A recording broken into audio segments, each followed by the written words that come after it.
네, 안녕하세요. 교재는 998페이지요.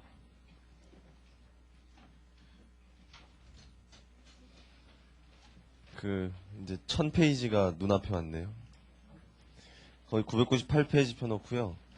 회계 변경이라고 돼 있는데 보세요. 회계 변경.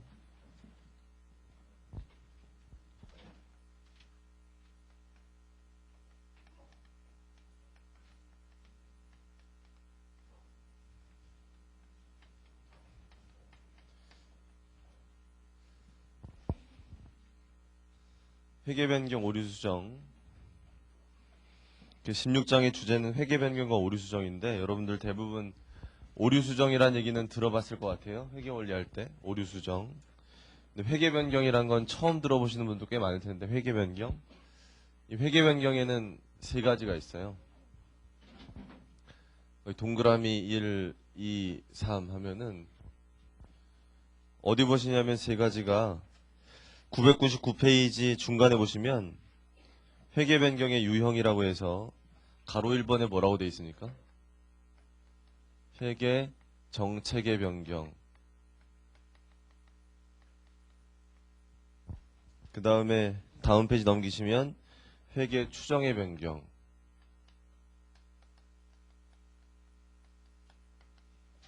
그 다음 페이지에 보고 실체의 변경.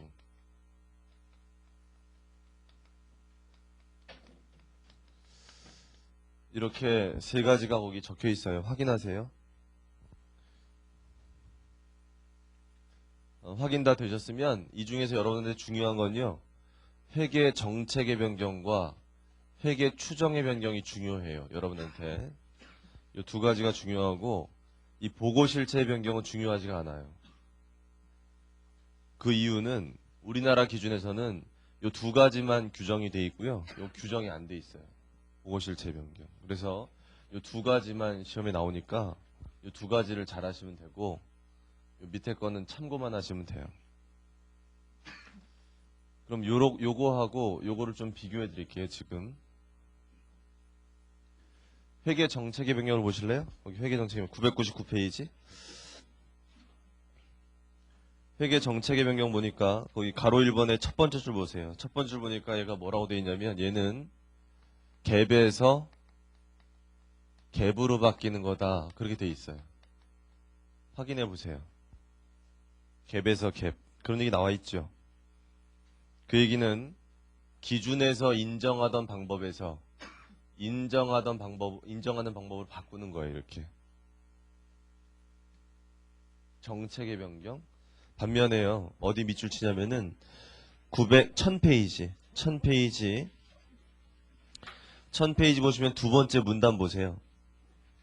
두 번째 문단에 밑줄 치시면 되는데 회계 정책의 변경 관련해 주의할 점은 반드시 일반적으로 인정된 회계 원칙에서 일반적으로 인정된 회계 원칙을 변경해야 한다는 것이다. 만약 일반적으로 인정되지 않은 회계 원칙에서 일반적으로 인정된 것으로 변경됐다면 이는 오류 수정에 해당한다.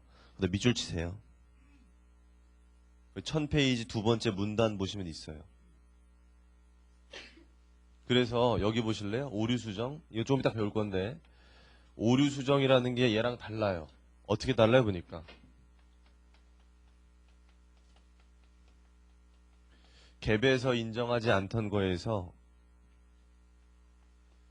갭으로 바꾸는 거 이렇게 하는 게 오류 수정이래요. 조금 이따 공부해 보시면은 갭에 따라 하지 않은 거 이걸 우리가 뭐라고 불러요? 오류라고 하거든요. 오류. 잘못했다. 그걸 바로잡는 거기 때문에 오류 수정이다. 이렇게 얘기해요. 이 두 가지 비교할 수 있겠습니까? 회계 정책의 변경과 오류 수정 이렇게 비교되는데 그래서 회계 정책의 변경 사례를 좀 보실래요? 앞으로 가서 999페이지 999페이지 가서 회계 정책의 변경의 사례 보니까 동그라미 1, 2, 3에서 3개 정도 나와 있는데 뭐라고 돼 있어요? 첫 번째가 정액법에서 정률법으로 바꿀 때 뭐 그런 얘기 써 있죠? 그 다음에 선입선출에서 후입선출로 바꿀 때 그런 거 써 있잖아요. 여기 확인하세요 지금. 자 그래서 여러분이 갭에서 갭이다 갭이 아닌 거에서 갭이다 이렇게 하니까 금방 이해되잖아요. 이렇게. 근데 막상 이걸 출제하면요 시험에 많이 틀려요. 왜 많이 틀리냐면은 시험 문제에서는 이렇게 갭에서 갭, 갭이 아닌 거에서 갭 이렇게 물어보는 게 아니라 이거를 사례를 가지고 물어보거든요. 사례를 가지고 그게 회계 정책의 변경에 해당하느냐, 오류 수정에 해당하느냐 이걸 구분하라고 내거든요. 제가 한번 해볼 테니까 맞춰보세요. 만약 시험 문제에 여러분 감가상각 배울 때 이자법이라는 거 기억나세요? 이자법이라고 해서 그런 거 있었죠? 뭐 복리상각법 있었죠? 그거 하다가 회사가 이번에 정액법으로 바꿨어요. 감가상각 방법을 회계 정책의 변경이에요, 오류 수정이에요. 감가상각 방법을 이자법을 하고 있다가 회사가 이번에 정액법으로 바꿨거든요. 방법을 정책의 변경이에요, 오류 수정이에요. 핵심은 뭐냐면 갭으로 가는 건 똑같잖아요, 그렇죠? 그러니까 뒤에 있는 게 갭이라는 건 맞잖아요. 앞에 있는 게 갭이냐, 아니면 갭에 인정되는 게 아니냐. 여기 보니까 결국 핵심은 이자법이 기업회계 기준이냐 이거잖아요. 근데 감가상각 방법 규정이 어떻게 돼 있어요? 뭐 여러 가지 열거해놓고 기타 합리적인 방법 이렇게 돼 있거든요. 이자법도 합리적인 거예요. 그래서 얘도 인정되는 거예요. 그래서 이거 회계 정책의 변경이에요. 정책의 변경. 그러니까 많이 틀리잖아 이게. 그러니까 여러분이 뭘 잘 알아야 되냐면 이게 기준에 인정되는 건지 안 되는 건지 판단할 줄 알아야 돼요. 또 후입 선출하다가 이번에 소매제거법을 바꿨어요. 회사가. 이건 어때요? 후입 선출하다 소매제거법을 바꿨다. 이 정책의 변경이죠? 정책의 변경. 둘 다 인정되는 거잖아요. 이거는 유통업종만 인정되지만 유통업종이라고 치고 그 다음에 만약에 회사가 화폐가치 라이프 있죠. 화폐가치 후입 선출. 화폐가치 후입 선출하다가 이번에 이동평균으로 바꿨어요. 이동평균. 이동평균법 어디에 해당해요? 이거는 어디에 해당해요? 오류수정이에요. 오류수정. 왜냐면 화폐가치 후입 선출은 우리나라 기준에서 인정하지 않거든요. 이거는 잘못됐던 거에서 바로 잡는 거니까 오류수정이에요. 이런 사례들 나오면 맞출 수 있겠어요, 이제? 그러니까 갭으로 가는 건 확실하고요. 갭이었느냐, 갭이 아니었느냐만 잘 판단하면 돼요. 그러니까 공부할 때 이 기준에서 인정되는 건지 안 되는 건지 알아야 돼요. 그걸 잘 하시고. 이거를 이렇게 한 다음에 어떤 사람들이 이걸 또 저한테 물어보는 사람이 가끔 이건 뭐냐고 갭에서 난갭으로 가는 거 이건 뭐냐고 물어보는데 고민하지 마세요. 이거는 아무것도 아니에요. 아무것도 아니고 혼나야 되는 거예요. 잘하다가 잘못하는 거기 때문에 이건 아무것도 아니에요. 그래서 이런 건 안 나오니까 걱정하지 마시고. 그래서 요거하고 요거만 비교할 줄 알면 돼요. 됐죠? 그래서 회계 정책의 변경, 오류 수정. 그 다음에 다음 페이지 넘기시면은 회계 추정의 변경이 있어요. 추정의 변경. 회계 추정의 변경은 밑으로 쭉 내려가 보시면 동그라미 1번부터 6번까지 뭐라고 써있죠, 거기. 보세요. 보시면 뭐 여러 가지 써있는데 그걸 보면서 여러분 느낄 거는요. 이제까지 회계학을 2달 동안 중급회계를 공부했으니까 이 중급회계를 공부하면서 느낄 게 야, 이 회계학이라는 게 의외로 주관이 개입되는 게 많구나. 이 회계학이 객관적으로 정해진 거에 의해서만 행해진다면 어떤 사람이 회계 처리하든 똑같은 숫자가 나와야 되잖아요. 주관이 없다면 누가 당기순이익을 만들든 그 당기순이익이 똑같이 나와야 될 거 아니에요. 그런데 그렇지 못해요. 누가 하느냐에 따라 이익이 달라질 수 있어요. 거기 보니까 주관 개입되는 게 꽤 있죠. 대표적인 게 지금 배우는 추정이에요. 추정. 이 회계학에 추정이라는 게 많이 들어가더라. 추정이라는 건 다 주관이 개입되기 때문에 일단 주관이 개입되면 뭐가 안 좋아져요? 신뢰성이 떨어지는 거거든요. 아무튼 그래서 이제까지 공부해봤으면 야 주관이 많이 개입되는구나 이걸 좀 느끼시고 그래서 미국에서 내려오는 얘기 중에 이 회계 담당자 경리과장 유능한 경리과장을 뽑는 얘기가 하나 있어요. 뭐냐면은 경리과장을 뽑으려고 면접을 보는데 3명이 왔어요. 3명한테 첫 번째 사람한테 회사가 이제 결산자를 줬어요. 결산자를 주고 우리 회사 당기순이익이 얼마인지 계산 한번 해봐라. 그럼 이제 뽑으려고 그랬더니 어떤 사람이 한 명 가더니 열심히 계산해서 이 회사의 당기순이익은 10억입니다. 라고 이렇게 계산을 해왔어요. 그래서 그 사람이 계산을 잘 하는 것 같아서 뽑으려고 했는데 그 다음 사람한테 물어보니까 그 다음 사람은 1하는 10억이고 2하는 20억이고 4만은 30억인데 원하는 숫자를 고르십시오. 이렇게 얘기했어요. 그러니까 이 사람이 더 타당한 것 같잖아요. 그래서 이 사람을 뽑으려고 했더니 마지막 사람이 그 서류를 받으면서 하는 얘기가 얼마로 해드릴까요? 이렇게 물어봐서 그 마지막 사람을 뽑았대요. 그러니까 똑같은 회사가 어떻게 회계 처리를 하느냐, 또 어떤 추정을 하느냐에 따라서 당기순이익이 달라질 수 있다는 얘기예요. 그래서 이 회계학 공부를 많이 한 사람일수록 당기순이익을 잘 안 믿어요. 당기순이익을 그 숫자대로 그대로 믿으면 안 되고 그 회사가 어떤 회계 처리 방법을 선택했느냐, 또 어떤 추정을 했느냐 이런 걸 다 검토해 봐야 돼요. 그래서 그런 추정을 달리하는 거에 따라서 또는 방법을 달리하는 거에 따라서 이익이 달라질 수 있는 거예요. 그걸 좀 알아두시고, 아무튼 이 추정의 변경이라는 것은 이 추정치를 바꾸는 거예요. 그렇죠? 여기 보니까 추정치를 바꾸는 것들, 이 회계 추정의 변경도 오류 수정이랑 다르거든요. 그래서 이 두 가지를 구분할 줄 알아야 돼요. 그게 어디 나오냐면은 밑에서 네 번째 줄에 있네요. 1000페이지에 밑에서 네 번째 줄에 회계 추정의 변경은 오류 수정과 유사한 면이 있지만 다르다 이런 얘기 나와요. 보세요 거기 밑줄 치시면서 뭐가 다르대요 보니까 회계 추정의 변경은 당초 추정을 할 당시에 이용할 수 없었던 새로운 정보가 사후에 다시 생겨서 또는 경험이 축적돼서 추정치를 바꾸는 거고, 오류 수정은 원래 제대로 할 수 있었는데 잘못해서 잘못한 거를 다음 페이지에 바로잡는 거다 이런 얘기 나와 있죠. 읽어봤어요 지금? 그러니까 추정의 변경과 오류 수정이 달라요. 그러니까 얘는 처음에 추정할 당시에 잘했던 거 잘못했던 거예요. 그땐 잘했는데 환경이 변해서 추정치가 바뀔 수밖에 없었던 걸 말하는 거고, 오류 수정은 처음부터 잘할 수 있었는데 잘못 추정해 놓고 나중에 바로잡는 걸 말한대요. 이해는 되죠? 무슨 말인지. 근데 실무적으로는 되게 힘들어요 그게. 이게 말로는 쉬운데 실무적으로 회사가 추정치를 잘못한 걸 회계사가 발견해서 야 이거 너 잘못했네 오류 수정이다 이건 이렇게 얘기했더니 회사 사람이 아니다 그거는 내가 예전에 그렇게밖에 할 수 없었다 내가 잘못한 게 아니라, 그러면 어떻게 그걸 판단해야지. 주관적인 판단이 들어가는 거기 때문에 굉장히 애매해요 판단하기가. 그래서 그건 여러분들이 나중에 판단하셔야 될 부분인데, 공부할 때는 주어져요 출제자가 처음에 잘했던 건지 처음에 잘못했던 건지 언급하기 때문에 그거에 따라서 해주면 돼요. 넘어가시고 1001페이지 보시면 보고실체 변경이 있어요. 보고실체 변경. 이 보고실체 변경 중요하지 않다 그랬죠. 우리나라 기준은 없기 때문에 얘만 들어드릴게요. 어떤 케이스냐면은 A라는 회사가 있고 B라는 회사가 있을 때 A라는 회사가 B라는 회사의 주식을 60% 갖고 있어요. 얘 주식을. 그러면 B 회사의 과반수 이상의 주식을 갖고 있는 거죠. 이렇게. 그러면 A가 B에 대해서 중대한 영향력이 있다. A와 B는 개별 회사라면 개별 재무제표 만들죠. 개별 재무제표.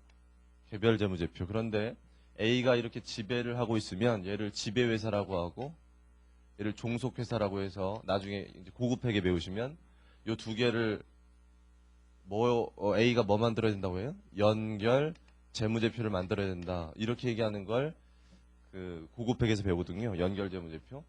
연결 재무제표란 걸 두 개를 더하는 거예요. A랑 B를. 그래서 이렇게 하나의 재무제표를 만들어 보는 건데, 왜냐하면 얘네를 하나의 뭐로 보기 때문에 경제적 실체로 보기 때문에. 그래서 법적인 실체로 봤을 땐 분명히 별개의 회사거든요. 법적으로는. 그런데 얘가 얘를 지배하고 있다면 이것은 하나의 경제적 실체다. 이렇게 보는 거거든요. 그게 연결인데 나중에. 그런데 이제 얘가 A와 B만 연결하다가 얘가 C를 샀어요. 또 올해 C 회사를 샀는데 얘 주식을 70% 샀어요. 그럼 이제 얘도 종속회사죠. 그럼 이제 연결 재무제표 만들 때 이제 누구도 합쳐야 돼요. C도 합쳐야 되잖아요. A와 B만 더하다가. 그렇게 되면 이 전체 연결 재무제표가 보고하는 실체가 A, B였다가 이제 누구도 포함됐어요. C도 포함됐잖아요. 보고 실체가 변하게 되죠. 그걸 보고 실체의 변경이라고 해요. 근데 우리나라에서 이걸 중요하게 생각 안 해요. 그래서 잘 모르셔도 되고, 이런 게 보고 실체 변경이구나 이렇게 알고 넘어가세요. 그 밑에 써 있으니까 한번 읽어보시고. 다시 앞으로 갈게요. 어디로 가시냐면 998페이지.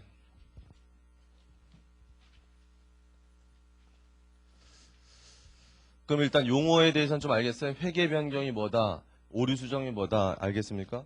회계 정책의 변경과 오류 수정 어떻게 다른지 알겠죠? 회계 추정의 변경과 오류 수정이 어떻게 다른지 알 거고 얘는 그렇게 중요하지 않고 그랬을 때 이제 앞으로 가서 998페이지 보시면 이 얘기를 해볼게요. 그럼 회계 변경이라는 건요. 회사가 한번 선택했던 걸 바꾸는 거죠. 이렇게 추정도 바꾸는 거고 이렇게 변경하는 건요. 좋은 겁니까 나쁜 겁니까? 회계 변경은 하는 게 좋은 거예요? 안 하는 게 좋은 거예요? 안 하는 게 좋은 거예요. 거기 5번째 줄 보시면 그런 얘기 나오거든요. 왜 안 하는 게 좋죠? 회계 변경은 왜 안 하는 게 좋아요? 회계 변경을 하면 뭐가 안 좋아져요? 비교 가능성이 안 좋아져요. 기간별 비교 가능성. 회계 변경을 하면 얘는 분명히 안 좋아져요. 얘 다른 말로 뭐라고 그래요? 계속성이라고 해서 계속성, 일관성. 이게 안 좋아져요. 분명히.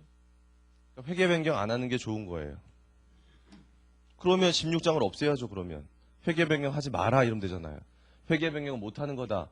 한 번 선택한 방법은 회사가 계속 적용해야 된다. 변경할 수 없다. 이러면 되잖아요. 근데 이게 왜 생겼어요, 회계 변경이? 해야 될 이유가 있을 때가 있을 거 아니에요? 이 회계 변경을 할 수밖에 없을 때도 있다. 왜냐하면 회계 변경이라는 게 안 좋아지는 것만 있는 게 아니라 좋아지는 측면도 있어요. 뭐가 있냐면 회사가 환경이 많이 변할 수가 있어요. 회사가 처한 환경이 항상 똑같은 게 아니라 회사의 환경이 바뀌면 예전에 하던 방법보다는 새로운 다른 방법을 하는 것이 목적에 적합한 정보를 더 제공할 수 있어요. 환경 변화에 따라서. 목적 적합성이 회계 변경에 따라 좋아질 수가 있어요. 그럴 수가 있고 또 기업 회계 기준이 바뀌었다. 예전에는 지분법을 인정하지 않다가 지분법으로 강요를 했어요. 이제. 그러면 회사가 지분법 안 하고 있다. 이제 무슨 법 해줘야 돼요? 지분법으로 바꿔야 되잖아요. 그럴 땐 어쩔 수 없이 바꿀 수밖에 없잖아요. 변경할 수밖에 없잖아요. 그런 상황들이 존재하기 때문에 그래서 회계 변경이라는 주제가 있는 건데 그럼 정리를 해보면 일단 회계 변경하면 얘는 안 좋아지죠. 회계 변경했을 때 얘가 좋아질 수도 있어요. 그랬을 때 그럼 회계 변경 할 거냐 말 거냐인데 얘네들이 이렇게 반대 방향으로 움직이는 걸 우리가 질적 특성 간에 상충 관계가 있다. 이거 한번 배웠었죠? 우리 개념 체계할 때. 그래서 이게 상충 관계, 반대로 움직이면 뭘 가지고 결정해 주라 그랬죠? 유용성으로 결정해라 기억나세요? 의사결정의 유용성이 좋아지는 쪽으로 하는 거예요. 회계 변경을 했을 때 얘가 좋아지는 게 얘가 나빠지는 것보다 더 커서 결국 유용성이 좋아진다면 해라 이런 얘기예요. 근데 만약에 얘가 안 좋아지는 게 더 커서 유용성이 안 좋아지는 거라면 그럼 하지 마라. 판단이 거기 써 있어요. 어디 보시냐면은 세 번째 문단을 보세요. 세 번째 문단. 거기 998페이지에 세 번째 문단을 보시면 기업 회계 기준에서는 거의 밑줄 치세요. 지금 읽는 거.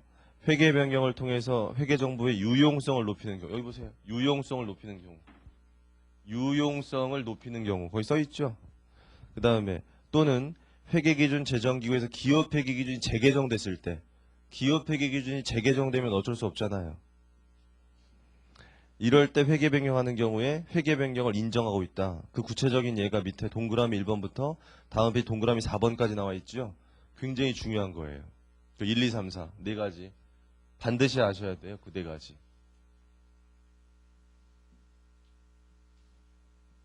객관식 시험이 굉장히 잘 나와요. 주관식에도 나올 수 있고. 첫 번째 거 보시면 첫 번째 동그라미 1번은 뭘 기억하셔야 되냐면 기업 환경의 중대한 변화. 회사가 환경에 중대한 변화가 있다면 다른 회계 처리 방법으로 바꾸는 것이 오히려 목적에 적합할 수 있다는 거예요. 잘 읽어보시고 동그라미 2번 보시면 업계의 합리적인 관행 수용이라고 되어 있는데 동종 업종에서 채택한 대부분의 방법으로 변경하는 것은 타당하다고 봐주겠다 이런 얘기인데 이게 여러분들 나중에 보시면 시험 볼 때 굉장히 혼동돼요. 왜냐하면 이게 나쁘게 생각을 하려고 그러면은 친구 따라 강남 가는 거거든요. 제가 하니까 나도 하겠다. 그러니까 별로 타당성이 없는 것 같아요. 저놈이 하면 나도 하지 뭐 이런 거니까 보니까 읽어보면 그래서 안 좋게 보면 이게 굉장히 정당한 사유가 아닌 것 같거든요. 회계 변경을 할 수 있는. 그래서 그런 의심을 강하게 할 수 있는데 여러분들 잘 기억하실 게 동종산업에서 대부분 채택하고 있다는 얘기는 그 동종산업 환경에서 가장 타당하다고 봐주는 거 아니에요. 그걸로 간다는 것은 합리적이라고 봐주겠다 이런 얘기예요. 그래서 잘 기억하시고 혼동하지 마세요. 세 번째 거 보시면 기업의 최초 공개라는 건 회사가 처음으로 상장할 때 말하는 거거든요. 근데 여러분 상식적으로 회사가 처음에 상장할 때 증권거래소 같은 데 올릴 때 그 올린다는 얘기는 그만큼 정보 이용자가 어떻게 되죠? 많아지게 되는 거죠, 이제.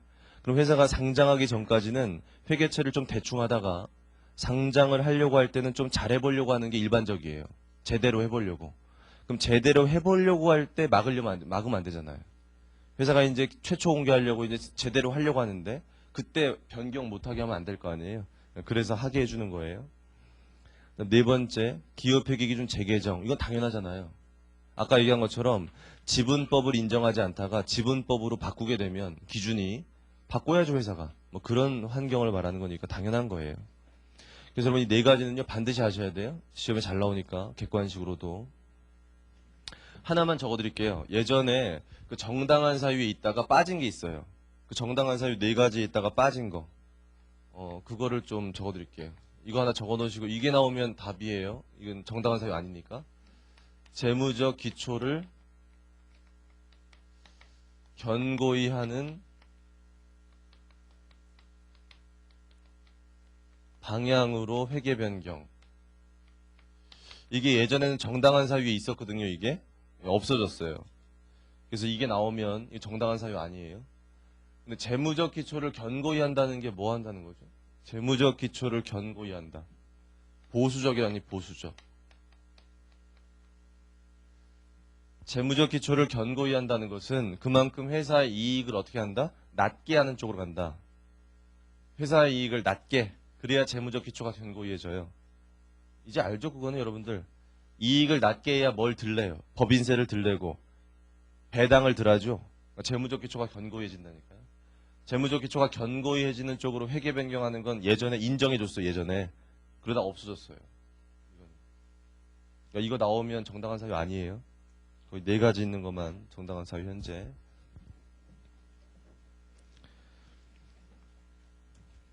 그 다음에 999페이지에 거기 동그라미 4번 밑에 네 번째 줄 끝에 보세요. 네 번째 줄 끝에. 따라서 1번과 4번의 사유가 없는 회계 변경은 회계상의 오류로서 기업회계준 위배고 단순히 세법의 규정에 따른 회계 변경이나 이익 조정이 주된 목적인 회계 변경도 정당한 회계 변경이 아니다. 거기까지 밑줄 치세요. 시험에 많이 나오는 게 거기 뭐가 나오냐면은 세법을 따르기 위해서 변경했을 때 그게 시험에 잘 나오는데 그게 시험에 나오면 많은 사람들이 정당한 사유라고 착각을 해요. 회사가 세법의 규정을 따르기 위해서 회계 처리 방법을 바꿨다. 그러면 정당한 것 같거든요. 세법을 따라가려고 하는 거니까. 이걸 어떻게 생각하면 되냐면 재무회계를 전공하시는 분들은 세법을 되게 싫어해요. 일반적으로.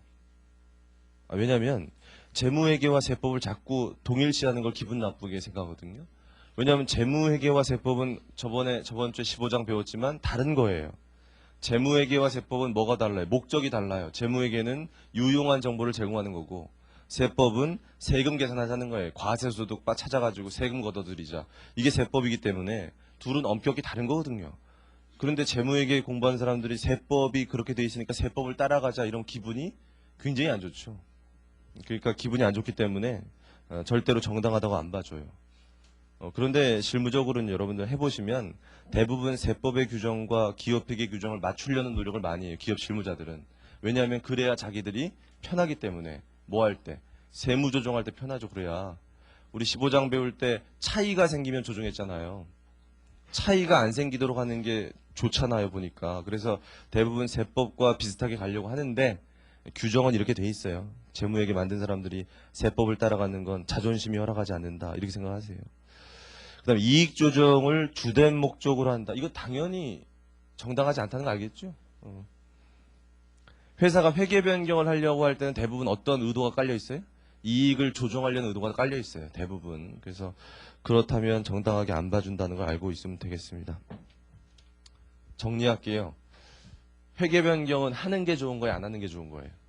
안 하는 게 좋은 거예요. 원칙이 안 하는 게 좋은 거예요. 한 번 선택했으면 계속 적용하는 게 원칙이에요. 그럼 회계 변경하려면 반드시 뭐가 있어야 돼요? 정당한 사유가 있어야 돼요. 정당한 사유가. 회계 변경은 아무 때나 할 수 있는 게 아니라 지금 배운 거기 나와 있는 정당한 사유가 있을 때만 회계 변경은 인정이 된다. 이렇게 정리하시면 돼요. 넘어가고 회계 변경이 유효는 했고 넘기세요. 1001페이지 보시면 3번에 회계 처리 방법 보세요. 하단에 첫 번째 줄에 소급법, 단기적 처리법, 전진법인데 여러분한테 중요한 거는 소급법하고 전진법이에요. 소급법하고 전진법을 잘 하셔야 되고 단기적 처리법은 참고하세요. 그 예제 1번 가지고 해볼게요. 다음 페이지 소급법부터.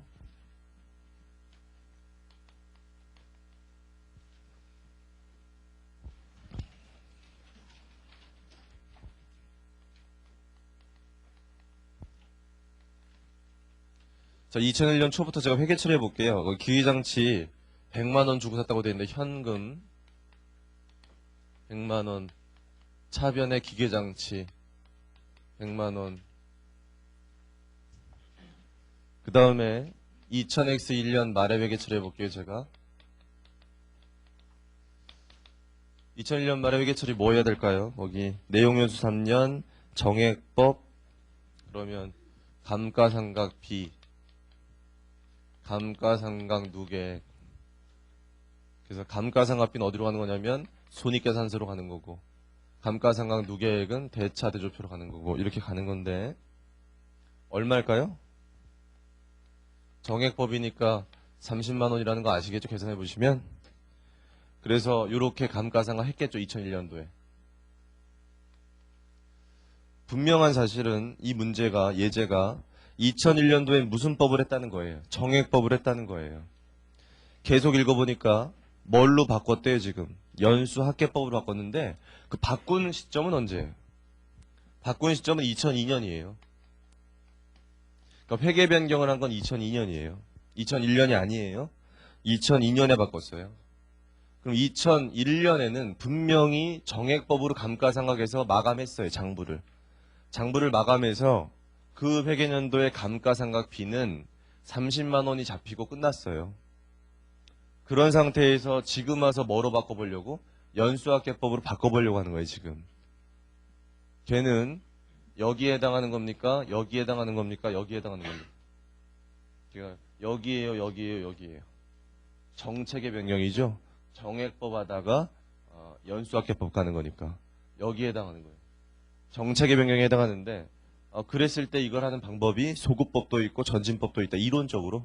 우리나라는 조금 이따 보시면 이게 뭐냐면 소급법인데 우리나라는 일단 소급법 먼저 해볼게요. 소급법을 한다는 얘기는 연수합계법으로 이때 바꾸잖아요. 지금 이때 연수합계법 바꾸는 것을 처음부터 뭐 했던 것처럼 바꾸자는 거예요. 연수합계법 했던 것처럼 바꾸자는 거예요.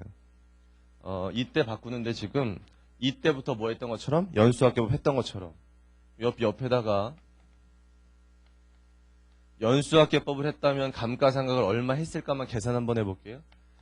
연수합계법을 했다면 감가상각을 얼마 해야 되냐면은 100만 원짜리인데 잔존가액 10만 원이고 3년이니까 1 플러스 2 플러스 3이고 3이잖아. 이렇게 해보니까 얼마 나오냐면 45만 원이더라.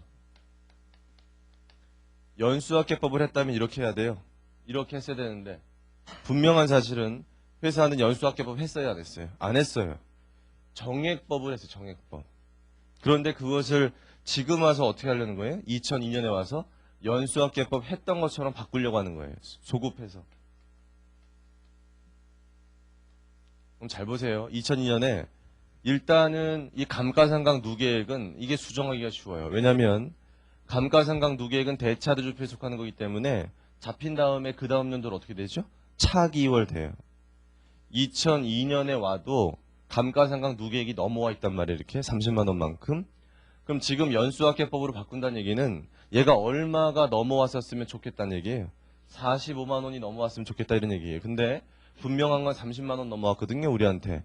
그럼 지금 얼마 더 잡아주면 15만 원 지금 더 잡아주면 얼마 넘어온 거랑 똑같이 되는 거예요. 45만 원 넘어온 거랑 똑같이 되죠. 그러니까 얘는 그렇게 어렵지가 않아요. 지금 잡아도 누적으로 45만 원 되니까. 대차대조표에 속하는 거니까. 무슨 말인지 알아요? 이렇게 하면 연수합계법 했던 것처럼 되잖아요, 지금. 그런데 문제는 이쪽이에요. 이쪽이 문제인데 이쪽에 뭘 적으려고 하니까 이쪽에는 뭘 적고 싶냐면은 감가상각비를 잡았던 것처럼 하고 싶어요. 그럼 여기다가 감가상각비라고 쓰고요. 2000x 1년이라고 강조해서 이렇게 쓰면 이게 2000x 1년으로 잡히는 거예요? 그런 게 아니라니까요. 회계학은. 전년도 장부가 마감이 끝났으면 전년도 손익은 건드릴 수가 없어요.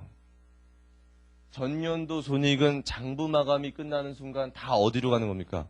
집합손익으로 갔다가 그것은 이익잉여금으로 하는 거예요. 이익잉여금. 우리 배웠던 미처분 이익잉여금. 거기로 다 모여서 그것이 이월되는 거예요. 그러니까 2002년에 왔을 때는 전기손익은 보이지가 않아요. 다 어디가 있어요? 이익잉여금에 가 있어요. 이익잉여금. 그러니까 얘를 건드릴 수가 없어요. 이렇게 쓰면은 이 감가상각비는 어느 회계년도께 되는 거냐면 2002년께 되는 거예요. 손익계정은 그 회계년도에만 잡히는 거예요. 그 회계년도에만. 이해되죠? 그러니까 얘를 건드릴 수가 없어요. 이렇게 감가상각비를. 그러니까 전년도 손익을 건드리고 싶잖아요. 지금. 그러려면 뭘 건드릴 수밖에 없다? 이익잉여금을 건드릴 수밖에 없어요. 이익잉여금.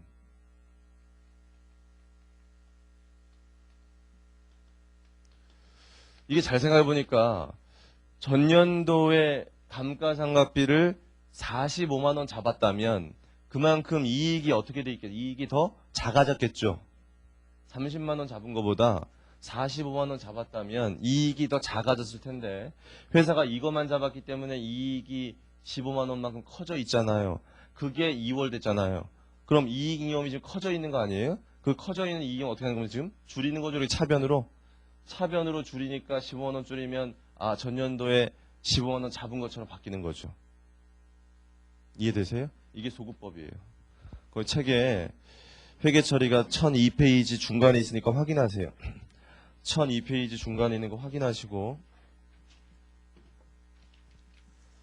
그러니까 여러분이 꼭 기억하실 게 뭐냐면 전기 손익을 건드릴 때는 마감이 끝났다면 뭘 건드릴 수밖에 없다? 잉여금을 건드릴 수밖에 없다는 거 알면 돼요. 전기 손익은. 그 다음에 12월 31일이 됐어요. 자, 12월 31일이 되면 이제 뭐 해줘야 돼요? 감가상각을 또 해줘야 되는데 2002년에 무슨 법으로 하면 돼요? 무슨 법? 연수학계법으로 하면 되죠? 연수학계법으로 2년째 하니까 얼마 나와요? 30만 원, 30만 원 이렇게 하는 거예요. 이건 계산할 수 있죠? 이게 어떻게 나온 거냐면 90만 원에 곱하기 6분의 몇 한 6분의 2 한 거잖아. 2. 이렇게 해서 나온 거예요. 그래서 넘어가시고 그 밑으로 가서요. 1002페이지 맨 밑에 비교식으로 되어 있는 기계장치 계정을 보세요. 거기 2001년과 2002년 거기 잘 보면 2001년도에 감가상각 누계액이 얼마 돼 있습니까? 2001년도에 감가상각 누계액이 얼마 돼 있어요? 거기 45만 원 돼 있죠? 그거 이상하지 않아요? 분명히 전년도에는 분명히 감가상각 얼마 있죠 회사가? 30만 원에서 30만 원. 그럼 전년도에 만든 재무제표에는 감가상각 누계액이 분명히 30만 원으로 돼 있단 말이에요. 그런데 거기 얼마로 지금? 45만 원으로 돼 있다는 얘기는 전년도에 만들었던 재무제표를 뜯어 고쳤다는 얘기예요. 소급법이라는 것은 이렇게 전년도에 만든 재무제표, 과거 재무제표를 뜯어 고치도록 돼 있는데 잘 읽어보시면 비교 공시되는 걸 뜯어 고치라고 돼 있어요. 읽어보시면. 그래서 많은 사람들이 이걸 뜯어 고친다는 생각을 할 때 이런 착각에 빠지는 사람들이 있던데 이 재무제표가 여기 들어가기 전에 감사보고서에 그럼 감사보고서가 한 회계년도에 만들어지면 이걸 누구한테 주는 거죠? 감사보고서를? 정보 이용자들한테 주죠. 보라고 이렇게 회사에 대한 정보로서. 근데 여기에는 전년도에 분명히 감가상각 누계액이 얼마로 잡혀 있겠어요? 30만 원 잡혔을 거예요. 30만 원. 여기에 30만 원 잡혀 있는데 이거를 이렇게 회계 변경했다고 해서 정보위원 다니면서 감사보고서 좀 주세요. 전년도 거. 이렇게 줘가지고 이게 고쳐줘야 되거든요. 이게 40만 원 바뀌어야 되니까 고쳐드릴게요 하면서 이렇게 고쳐서 다시 주면 그 사람들 기분이 어떻겠어요? 이거를 이게 계속 보다가 분석했는데 잘못됐다는 거 아니에요 지금 변경해서. 기분이 안 좋잖아 이게. 그래서 절대로 이미 공표된 재무제표를 회수해서 고치는 거 아니에요. 여기서 고친다고 하는 건 뭐냐면 여기 재무제표 열어보시면 재무제표가 한 회계년도만 나와요. 두 회계년도가 나와요. 여기 두 회계년도가 나오죠. 여기 비교돼 있잖아요. 비교돼서 여기 비교돼 있단 말이에요. 비교돼 있기 때문에 두 회계년도가 있으니까 올해 재무제표를 만들 때 뭐가 비교돼요? 전기 재무제표가 비교가 돼요. 거기 비교공시되는 거 고치라는 거예요. 올해 비교공시되는 거는 올해 만들어서 비교하는 거기 때문에 고칠 수 있잖아요. 근데 올해 만든 거에 그걸 고치면 전년도에 나간 재무제표와 그 숫자는 같겠어요? 다르겠어요? 다르죠, 그거는. 어쩔 수가 없어요, 그거는. 주석에서 설명해 주면 돼요. 회계 변경 때문에 그렇게 달라졌다고 설명해 주면 되고. 그래서 고치는 거 뭔지 알겠죠? 비교공시되는 거. 넘어가겠습니다. 1003페이지. 단기적 처리 방법이 있는데 그건 혼자 보시면 돼요. 어렵지 않으니까 넘기시고 1004페이지 보시면 전진법이 나와요. 전진법.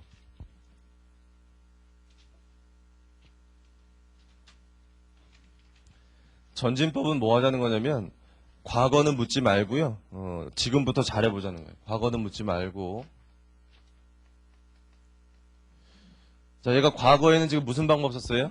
정액법을 썼지만 그건 묻지 말고요. 지금부터 뭘 잘하자는 거예요. 연수학계법을 잘하자. 그게 전진법이에요. 전진법이 더 쉬워요. 그럼 전진법 어떻게 하면 되냐면 요 시점 이 회계년도에 남아있는 잔액을 찾아요. 취득원가 100만 원에 감가상각 누계액 정액법을 했을 때 얼마? 30만 원. 이거 인정하는 거예요, 그냥. 30만 원 인정하고 잔존가액 얼마? 10만 원. 이렇게 빼요. 그럼 여기에 그 나온 금액이 얼마냐면 60만 원인데 요 금액이 의미하는 거는 요 시점으로부터 남아있는 기간 동안에 감가상각할 총금액이에요. 이 감가상각할 총금액을 지금부터 무슨 법으로? 연수학계법으로. 남아있는 연수가 몇 년? 1 플러스 2잖아. 이렇게 2년 남았잖아요. 3년짜리인데 2년 중에 몇 년? 2년째죠 이게. 이렇게 하니까 얼마 나와요? 이렇게 하니까 40만 원. 이렇게 하자는 게 무슨 법? 전진법이에요. 전진법. 알아두세요. 잘. 자, 그 중간에 보시면 양회계년도에 기계장치 계정이 나와 있죠. 거기 2001년도 거 보니까 감가상각 누계액이 얼마라고 돼 있습니까? 30만 원 돼 있죠. 그 얘기는 이거 고쳤다는 얘기 안 고쳤다는 얘기예요. 안 고치는 거예요. 전진법은 안 고치는 거예요. 과거는 묻지 않은 거기 때문에 안 고치는 거다. 이렇게 알고 넘어가시면 돼요. 가로 4번으로 가서 기업회계 기준 보세요. 첫 번째 줄. 우리나라 기준에서는 회계 정책의 변경은 무슨 법이라고 돼 있어요, 여기? 소급법. 추정의 변경은 전진법. 여기다 적어드릴게요. 얘가 무슨 법이라고요? 얘가 소급법. 얘가 무슨 법이라고요? 전진법. 그 다음에 얘는 어떻게 돼 있대, 얘는? 거기 써 있는데? 얘는 규정 없다고 돼 있죠, 여기? 언급 없다. 정리 잘 하세요. 소급법, 전진법. 이렇게. 그래서 여러분이 소급법과 전진법을 잘해야 돼요. 공부하실 때. 소급법, 전진법. 자, 그 다음에 계속 더 읽어봐요, 거기. 회계 정책의 변경과 추정의 변경이 동시에 있다면 뭘 먼저 적용하래요? 소급법 먼저 적용하고 전진법 적용한다. 알아두셔야 돼요. 해볼 거예요, 이거. 근데 이거는 억지로 외우지 않으셔도요. 해보시면 소급법을 먼저 해야 돼요. 안 그러면 안 맞아요, 이게. 소급법 먼저 하고 전진법 해야 돼요. 해보시면. 그다음 계속 읽어보면 회계 정책의 변경은 소급법을 원칙으로 하되 회계 정책의 변경에 따른 누적 효과를 합리적으로 결정하기 어려운 경우에는 전진법으로 할 수 있도록 되어 있다. 그거 예 들어드릴게요. 할 수 있다? 그 마지막에 할 수 있다니까 무슨 규정입니까? 선택 규정이 선택 규정. 선택 규정이고 그 사례를 들어드릴게요. 1990년부터 치고 2004년이죠 지금. 회사가 선입선출로 재고자산을 평가하다가 후입선출로 바꾼다. 후입선출. 이게 대표적인 사례예요. 거기 나와 있는. 지금 거기 선택 규정으로 나와 있는 거에 대표적인 사례인데 회사가 선입선출하다가 후입선출한다. 이거 무슨 변경이죠? 이게 무슨 변경이에요? 저기 끝에 회계 정책의 변경이죠. 정책의 변경. 잘 보세요. 자, 회사가 처음에요. 무슨 법 했대요? 선입선출했대요. 선입선출했다는 얘기는 먼저 들어온 물건들이 먼저 팔린다는 거죠. 그럼 남는 물건들은 나중에 사온 물건들이죠. 그런 게 쭉 왔어요. 이때까지. 이때도 계속 선입선출을 하다가 언제부터 후입 선출을 바꾸려고 하는 거냐면 지금 이때부터 2004년부터 후입 선출로 바꾸려고 회사가. 후입 선출로 바꾸려면 이게 무슨 변경이죠? 끝에 정책의 변경이니까 무슨 법 하는 게 원칙이에요? 소급법 하는 게 원칙이잖아요. 해보니까 소급법이잖아요. 여기 써있잖아요. 소급법. 소급법이라는 얘기는 처음부터 뭐 한 것처럼 후입 선출한 것처럼 바꾸자는 거잖아요. 처음부터 후입 선출한 것처럼 바꾸려고 하니까 이때 설립했다고 치고요. 그러면 이 후입 선출을 바꾸려니까 후입 선출이라는 건 늦게 들어온 게 먼저 팔리는 거니까 어떤 게 알아야 이게 재고파갈 수가 있어요. 늦게 들어온 게 먼저 팔린다면 뭐가 남았다는 얘기예요. 기초 재고가 계속 남았다는 얘기죠. 기말 재고가 더 컸다면 기초 재고는 계속 남는 게 후입 선출이잖아요. 그러니까 이 지금 후입 선출하려면 14년 전 재고를 찾아야 돼요. 이 기초 재고를. 근데 그게 현실적으로 힘들다 이런 얘기. 현실적으로. 그 과거의 자료를 가서 기초 재고를 찾는다는 건 현실적으로 힘들다. 장부가 계속 남아있는 게 아니기 때문에. 그러니까 이걸 할 수가 있다 없다? 못해요. 못하니까 뭘 할 수 있도록 해준 거예요. 전진법을 할 수 있도록 해준 거죠. 거기 지금 읽어본 거에. 그래서 이 사례만 이해하시면 돼요. 이런 경우에 이렇게 한다. 이것만 이해하시면 돼요. 자, 그 밑에 표는 정리되어 있는 거니까 여러분이 활용하시고요.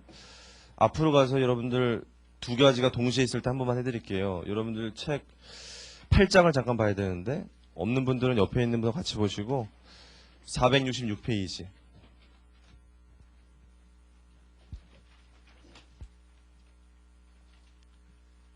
466페이지 보세요.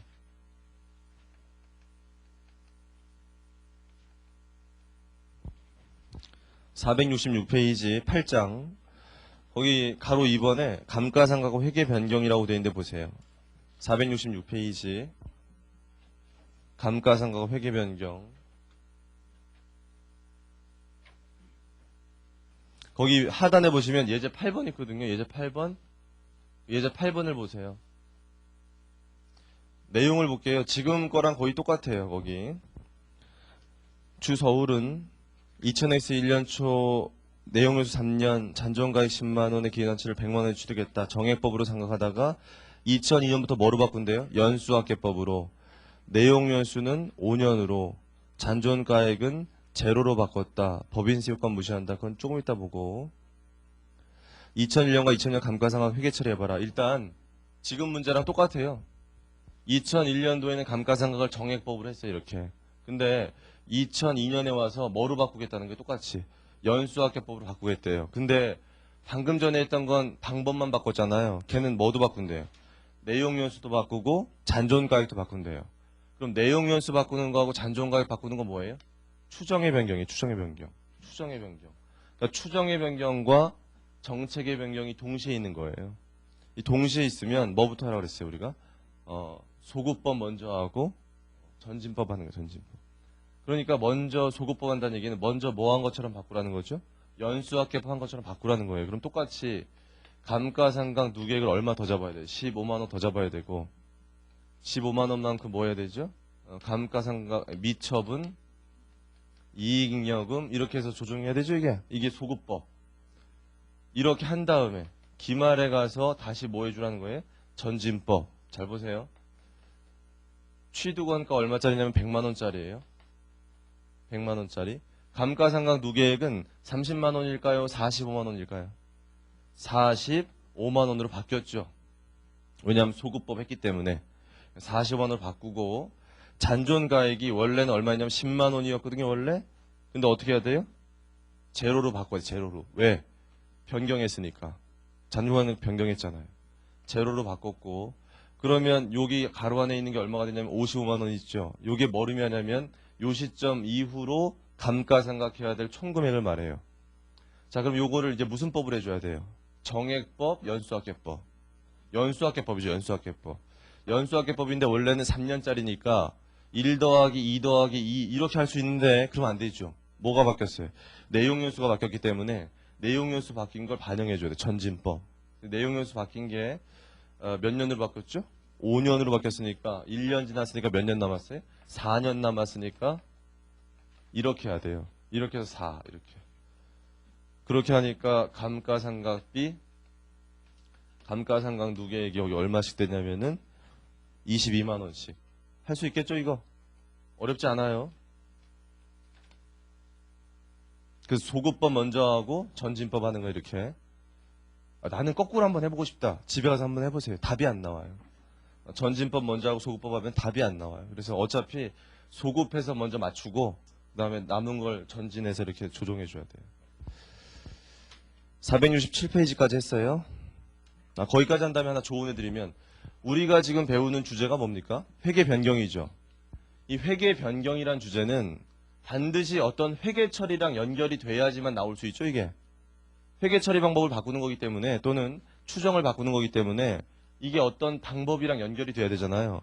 이 회계 변경이 이제까지 출제가 됐는데 90% 정도가 뭐랑 연결돼서 출제가 됐냐면 지금 배우고 있는 감가상각이랑 연결이 됐어요. 감가상각. 왜 얘가 이 감가상각이랑 연결돼서 잘 출제가 되냐면은 이 감가상각이란 주제가 저 두 가지가 동시에 있는 대표적인 사례예요. 회계 정책의 변경과 추정의 변경이 동시에 있을 수 있는 대표적인 사례예요. 이게 감가상각 방법을 바꾸는 건 무슨 변경? 정책의 변경. 내용 연수나 잔존가액 바꾸는 건 추정의 변경. 이 두 가지가 동시에 있기 때문에 아주 잘 출제가 돼요. 여기서. 그래서 회계 변경이 나오면 감가상각이 나올 수가 있겠구나. 이걸 좀 알고 계시면 돼요.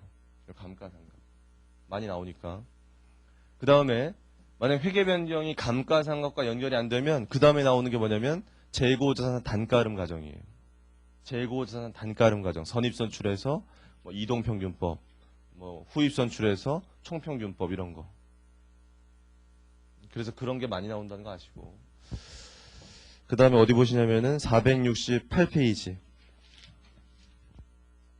468페이지 보니까 거기 뭐가 나와요? 자본적 지출과 감가상각이라는 거 나오죠? 자본적 지출과 감가상각.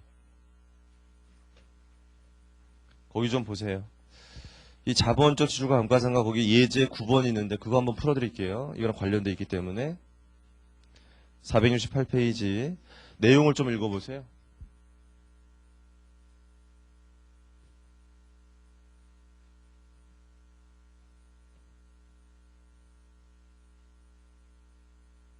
거기 보니까 내용 연수 몇 년짜리예요?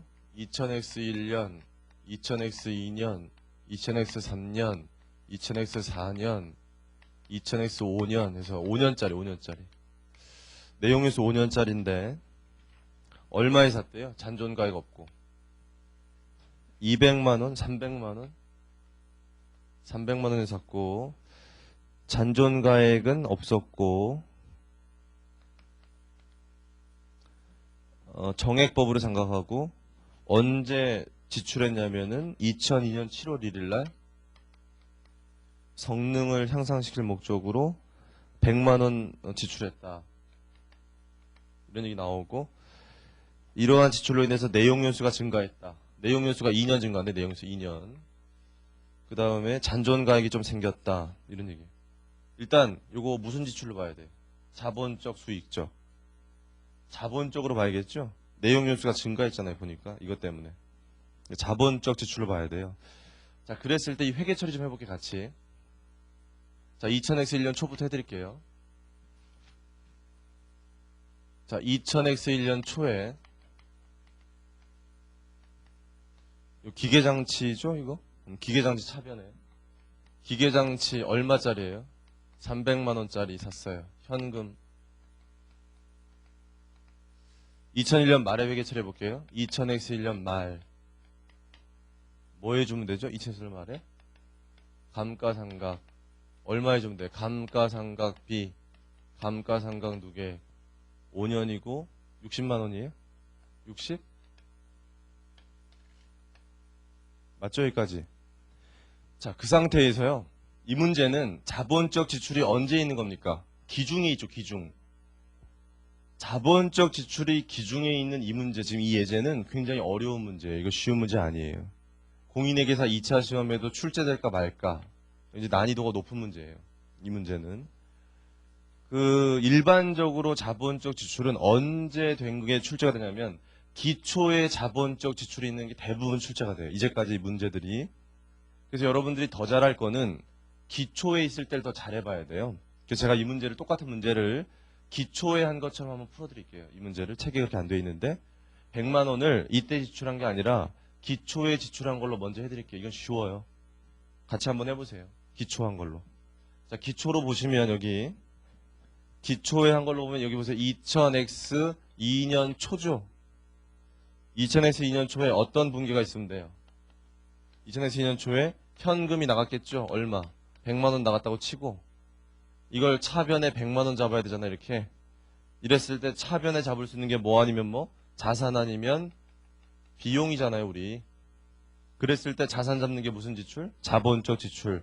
비용 잡는 게 무슨 지출? 수익적 지출이잖아요. 근데 이건 지금 자본적 지출로 봐야 되니까 기계장치라고 써요. 이렇게. 자, 그럼 이렇게 해서 기계장치를 잡았잖아요. 자, 그럼 이제 뭐 해줘야 돼요? 2000X 2년 말. 요 시점에 뭐 해주면 돼요? 감가상각 해야죠. 이게 이제 시험에 나온단 말이에요. 이게. 요 감가상각 하는 게 되게 쉬워요. 감가상각비, 감가상각 누계. 개념이 하나 있으면 돼요. 어떤 개념이 있으면 되냐면 이 자본적 지출은요. 소급법을 해야 될 것 같아요. 전진법을 해야 될 것 같아요. 얘를 소급법 한다는 얘기는 자본적 지출이 이때 있었을 때 자본적 지출이 처음부터 있었다고 가정하고 다시 해주는 게 소급법이에요. 전진법은 자본적 지출이 있는 시점부터 미래 기간에만 해주는 게 전진법이에요. 뭐로 해야 될 것 같아요? 당연히 전진법이에요. 당연히. 이건 절대로 소급법을 못하는 거예요. 왜냐하면 자본적 지출이 효익을 제공하는 건 언제부터? 지출이 있었던 시점 이후부터지 지출이 있기 전부터가 아니거든요. 그러니까 자본적 지출은 당연히 무슨 법? 전진법이 전진법. 전진으로 하면 돼요. 추정의 변경과 똑같이. 그럼 보세요. 어떻게 하는지. 얘가 이렇게 해서 취득원가가 얼마였어요? 300만 원. 감가상각 누계액이 현재 얼마예요? 60만 원. 60만 원 여기. 그런 상태에서 자본적 지출이 얼마 있는 겁니까? 100만 원 있는 거죠. 100만 원. 더해야죠. 그러니까 100만 원. 잔존가액이 원래 얼마였어요? 제로였죠. 제로. 그런데 이것 때문에 얼마가 생겼어요? 7만 5천 원. 바뀌었잖아요. 추정의 변경. 바꿔야 돼요. 전진법 이렇게.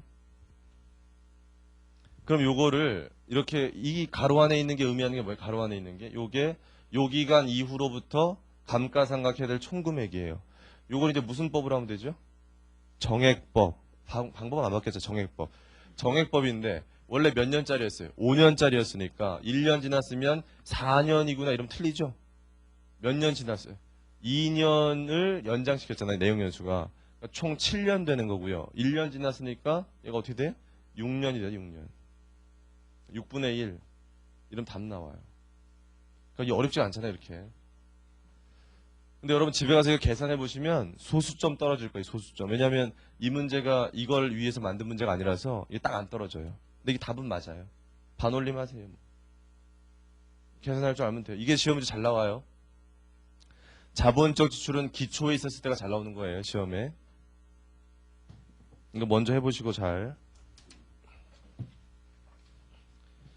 자, 그럼 책에 있는 거 해드릴게요. 이제 이거 지우고. 이거 다 이해했죠? 이거는 지울게요. 이거 지우고 책처럼 해볼게요. 책처럼. 여기를 몇 월 며칠로 바꾸면 될까요? 여기를 7월 1일로 바꿨어요. 그럼 이제 감가상각 해야 돼요. 잘 보세요. 감가상각을 두 단계로 해야 돼요. 2000X 2년 1월 1일서부터 6월 30일까지는 이때는 자본적 지출이 있었었어요? 없었었어요? 이때는 없었잖아요. 이때는 6개월 동안. 어떻게 해야 되냐면은 300만 원 가지고 잔존가액 없잖아요. 곱하기 5분의 1을 해야 되죠. 정액법. 몇 개월 지났어요? 6개월. 이렇게 월할 상각. 하니까 얼마 돼요? 30만 원. 이걸 먼저 해줘야 돼요. 자본적 지출이 없었을 때는 6개월 동안 30만 원이잖아요. 그 다음에 7월 1일서부터 기말까지 해줘야 돼요.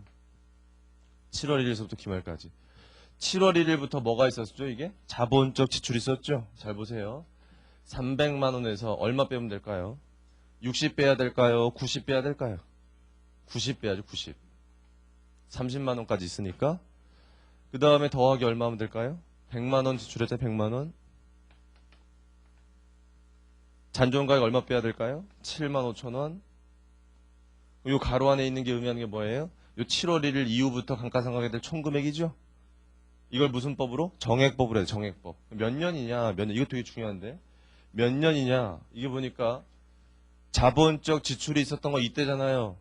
이때로부터 2년 연장된 거죠. 그러면 6년이 남은 게 아니라 5.5년이 남은 거예요. 0.5년이 지나갔기 때문에. 6개월이 지나 6개월. 그러니까 남은 연수는 5.5년이에요. 5.5년. 그 중에 우리 몇 개월 해야지 이번에? 6개월이니까 여기다 0.5를 하셔도 되고요. 난 이게 잘 이해가 안 되면 이렇게 해도 돼요. 5.5분의 1을 하신 다음에 곱하기 12분의 6을 해도 돼요. 그럼 1년치 나오고 6개월치로 바뀌는 건데 이렇게 하나 요 밑에 걸로 하나 똑같은 거예요. 책엔 이렇게 써 있네.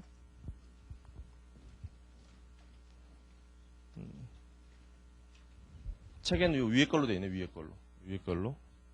근데 뭐 똑같은 거 이게. 그래서 요거 한번 연습해 보시면 되고요. 출제 가능성은 낮아요. 이거는 좀 어렵거든요. 이거는.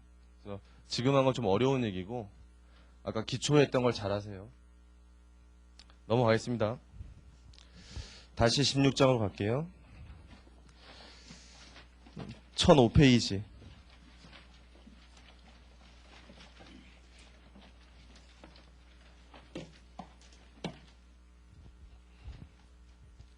자, 그럼 회계 변경이 거의 끝나가요, 이제. 잠깐 쉴 거예요, 이거 한 다음에.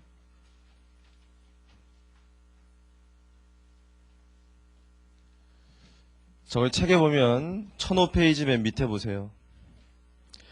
그 밑에 분계 나와 있고요. 그 위에 세 번째 줄 한편 거기 밑줄 쓸 건 아니고 읽어보세요. 지금까지 논의의 편의상 법인세 효과를 무시했지만 회계 변경의 법인세 효과 고려하면 분계가 달라진다 해서 세율이 25%가 나오는데 여러분 지금까지 풀었던 문제 이거예요. 이걸 다시 검토해 보니까 앞에 몇 페이지 보냐면 1001페이지 1001페이지 맨 밑에 예제 1번의 자료 보시면 맨 끝에 뭘 무시한다는 표현이 있어요. 거기 법인세 효과는 무시한다. 여러분들 회계 변경 문제를 앞으로 공부할 때마다 잘 보세요. 법인세 효과에 대해서 어떤 언급이 있는지. 이제까지 출제된 문제의 99%가 법인세 효과는 무시한다고 나와 있어요. 법인세 효과 무시한다. 법인세 효과 고려하는 문제는 거의 출제된 적이 드물어요. 한두 번밖에 없어요. 대부분 다 법인세 효과를 무시한다 돼 있거든요. 법인세 효과를 무시한다는 얘기는 요 회계 변경 때문에 생기는 세율, 법인세 때문에 생기는 효과는 고려하지 말라는 거예요. 그러니까 그냥 손익의 효과를 그냥 반영하면 된다 이런 거예요. 법인세는 절대로 생각할 필요 없는 건데 이렇게 하면 되거든요. 근데 1005페이지 보시면 하단에 법인세율이 몇 프로? 20%가 나오면 이제 좀 골치가 아파지는 거예요. 약간. 그러니까 당연히 시험에는 어떻게 나오는 게 여러분한테 좋아요. 법인세 효과 무시한다는 게 좋죠. 당연히. 세율이 나오면 뭔가를 좀 생각해야 돼요. 뭘 생각해야 잘 보세요. 세율이 나오니까 이게 뭘 생각해야 되냐면은 2002년에 우리는 재무회계에서는 회계 정책의 변경에 무슨 법을 인정하는 거죠? 소급법을 인정해요. 소급법.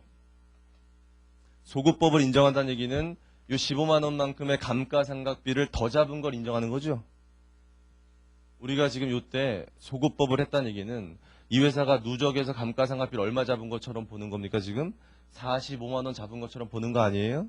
그러니까 감가상각비 비용을 45만 원 잡은 것처럼 봐요. 그러면 세법에서도 세법에서도 감가상각비를 45만 원만큼 손금으로 인정해줘야 그래야 세금을 그만큼 들낼 거 아니에요.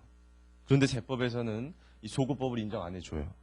그러니까 우리가 15만 원 감가상각을 더 잡아도 이걸 손금으로 인정 안 해줘요. 그럼 손금으로 인정 안 한다는 얘기는 우리가 이 회계 처리한다 하더라도 이 세금은 들낼 수 없는 거죠. 세금은 그대로 내야 돼요. 세금은 그대로 내야 되니까 올해 세금을 더 많이 내게 돼요. 그런데 올해 손금을 인정받지 못했으면 어차피 감가상각이라는 것은 범위액이 정해진 거니까 이번에 인정받지 못했으면 미래 가서는 인정받겠죠. 감가상각이라는 게 그런 거 좀 범위가 있는데 그러니까 이가 무슨 차이가 되겠어요? 일시적 차이가 돼요. 15장에서 배웠던. 우리 15장에서 배웠던 게 일시적 차이, 손익의 귀속 시기의 차이. 결국 세법에서는 지금 손금으로 안 봐주고 나중에 손금으로 봐준다는 얘기예요. 그러니까 지금 세금을 많이 내지만 미래에는 세금을 적게 낼 수 있다는 거예요. 이해되세요? 무슨 말인지? 다시 잘 생각하세요. 뭐냐면은 우리가 지금 회계 변경한 것 때문에 뭘 더 잡았어요? 재무회계에서. 비용을 더 잡은 거 아니에요? 지금 감가상각비를 누적해서 10원 더 잡았는데 그걸 세법에서도 인정해주면 세금 덜 내겠죠? 비용이 더 잡히니까, 손금이 더 잡히니까.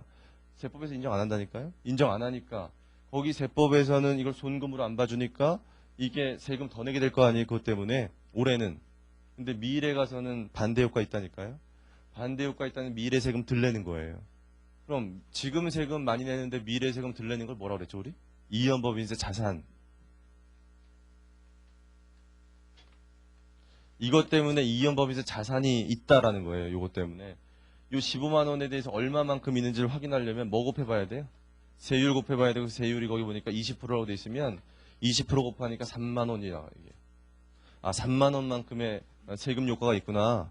그럼 결국 여기에 미치는 금액은 이익잉여에 미치는 금액은 세후로 가자.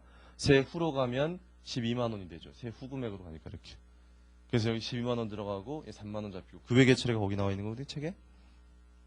이게 답이에요 그냥. 답인데 이걸 잘 생각할 수 있으면 참 좋을 텐데 이게 잘 안 되면은 그러니까 일단은 제대로 이해하려고 노력하시고 나중에 처음부터 잘 하실 필요 없고 나중에 잘 하시면 되는데 이게 난 이해가 안 된다. 그럼 이렇게 하셔도 돼요. 그냥 암기하실 때 나중에 가서 항상 이익잉여금이 있는 쪽에 생기거든요. 얘가 이게 이쪽에 있으니까 이쪽에 생겼죠.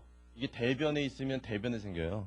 이익잉여금이 대변에 있으면. 근데 항상 원칙이 이게 차변에 있으면요. 재무회계상 차변에 있다는 얘기는 이익잉여금을 줄인다는 얘기입니까? 늘린다는 얘기입니까? 줄인다는 얘기죠. 이익잉여금을 줄인다는 얘기는 비용을 더 잡는다는 얘기예요. 그럼 재무회계상 비용을 더 잡는데 일시적 차이가 생긴다는 얘기는 그만큼 세법에서 손금을 인정 안 한다는 얘기니까 지금 세금을 많이 내고 미래 적게 내는 거예요. 그러니까 자산이 생겨요. 반대쪽에 만약 이쪽에 이익잉여금이다. 늘리는 거예요? 줄이는 거예요? 늘리는 거죠. 재무회계에서 이익잉여금을 늘리는데 그거를 세법에서 인정 안 한다는 얘기는 지금 이걸 입금으로 안 보니까 세금을 덜 내게 되죠. 세금을 덜 내게 되지만 미래에는 많이 내게 돼요. 여기 이연법인세 뭐가 생겼어요? 부채가 생겨요. 부채가. 그러니까 정 모르겠으면 여기 나온 금액에 세율 곱해서 여기다 적으면 돼요. 차변이니까 뭐라고 쓰면 돼? 자산. 대변에 뭐가 이익잉여금이 생기면 거기다 세율 곱해서 적고 부채 그렇게 적으면 맞아요. 그렇게 하셔도 되고. 근데 그렇게 되는 원인이 있으니까 이해하시면 좋고. 넘어가겠습니다. 1006페이지 보시면 중간에 여기서 주의할 점은 거길 잠깐 보세요. 여기서 주의할 점은 회계 기말의 기초 시점의 이연법인세 자산뿐만 아니라 단기에 발생한 회계변경의 누적 효과에 대한 이연법 자산까지 고려해서 법인세 기간변경 회수를 해야 된다. 밑줄 치시고요. 그거를 잠깐 해드릴게요. 여러분 그거는 15장 복습한다고 생각하시고 하시면 돼요. 15장. 복습해드릴게요. 우리 15장 배울 때 15장은 뭘 잘해야 된다 그랬죠? 법인세 기간 배분에게는 기말에 하는 법인세와 관련된 회계 처리 잘해야 된다 그랬죠? 기말에 하는 법인세와 관련된 회계 처리 순서 있었죠? 제일 먼저 하는 거 뭐 하라 그랬죠? 미지급 법인세를 제일 먼저 잡고 내야 될 세금 제일 먼저 잡고 그 다음 뭐라 그랬죠? 이연법인세 자산부채 분석하고 마지막으로 쓸 게 법인세 비용 써라 이렇게 배웠죠 우리? 자 똑같이 해볼게요. 거기 자료 보니까 밑에 예제 1에서 2002년 초에 이연법인세 자산이 얼마 넘어왔냐면 전기 2월이 2만원 넘어와 있었고 그 상태에서 이연법인세 부채가 기말연재 만원이 잡혀야 되고 2000년 법인세 부담액이 18만원이다. 잘 보세요. 법인세 부담액이 18만원이라는 얘기는 여기가 얼마란 얘기예요? 세금 낼 게 18만원이다 이런 얘기 18만원. 그럼 18만원만큼 세금 내야 되고요. 이연법인세 자산부채를 비교해 봐야 되는데 이연법인세 자산이라는 게 전기에서 넘어온 게 2만원 있었대요. 그런데 이 문제가 지금 이 회계 변경한 거에 연결되는 문제이기 때문에 이렇게 넘어온 상태에서 이런 회계 변경이 나타났어요. 회계 변경이 나타나니까 뭐가 잡혔어요? 여기 이연법인세 자산이 잡혔죠. 자산이 3만원 잡히니까 전기하면 차변에 여기 얼마가 들어가요? 3만원이 들어갔죠. 그럼 이연법인세가 이제 얼마가 되기 보니까 5만원 되죠. 5만원의 자산이 남아있는 상태에서 기말 현재 2002년 말 현재 무슨 효과를 봐야 돼? 미래세금 효과. 미래 세금 효과를 보니까 뭐가 잡혀야 된다는 얘기예요. 이연법인세, 부채가 잡혀야 되는데 부채가. 이연법인세 부채가 기말년제 잡혀야 된다면 자산으로 잡혀있던 건 다 어떻게 해야 돼? 다 없애야죠. 자산은 다 없애고 이제 뭐 잡아야 돼? 부채 잡아야죠. 부채. 그러니까 여기 대변에다가 이연법인세 자산을 얼마 없애야 돼? 5만 원 다 없애고 10,000원만큼 뭘 잡아야 돼? 이연법인세 부채를 잡아야 되고 다 더하니까 24만 원 이렇게 쓰는 게 답이에요. 그래서 여러분 15장에서 중요한 게 우리가 마지막에 자산부채 잡자는 얘기는 그 기말년제 남아있는 일시적 차이의 미래 효과만 보는 거잖아요. 과거를 생각하지 마세요. 과거를 생각하지 말고 기말년제 남아있는 그 미래 효과를 봤을 때 부채가 잡힐 거면 부채만 남아야 되고요. 자산이 넘어왔다면 자산은 없애야 돼. 이렇게 하는 거죠 우리. 그래서 잘 정리하시고 잠시 쉬었다가 우리 오리수정부터 계속하겠습니다.